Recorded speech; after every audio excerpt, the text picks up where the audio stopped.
আজকে অনেকদিন পর আমার শখের গাড়ির কাছে আইছি। আমার শখের গাড়ি গ্যারেজে কাজ হইতেছে, দেখি কতটুকু কাজ হয়েছে আপনাদেরকে দেখাইতেছি।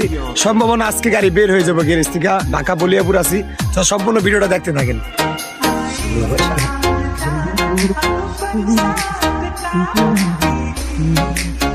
এই যে আমার গাড়ি কাজ চলতেছে, ভিতরে ডেকোরেশন করতেছে, চলো ভিতরে যাই। এই যে আমাদের সুদীপ ভাই বসে আছে। কি অবস্থা মিস্ত্রি সাহেব? আলহামদুলিল্লাহ ভাইয়া। গাড়ি কাজকে বাইরিবো? হ্যাঁ আজকে বাইরে গো। ঠিক আছে, এই যে গাড়ির ভিতরে কাজ চলতেছে, আজকে বের হয়ে যাবো গাড়ি। ভালোবাসার মানুষরা অনেকেই জানেন যে আমি অনেকদিন ধরে গাড়ি চালাই না, আসলে গাড়ির গ্যারেজে কাজ চলতেছে, কাজ আজকে শেষ পর্যায়ে। তো সবাই ভিডিওটা শেয়ার করে দেবেন, ইনশাল্লাহ আগামীকাল গাড়ি নিয়ে বের হবো। আল্লাহ হাফেজ।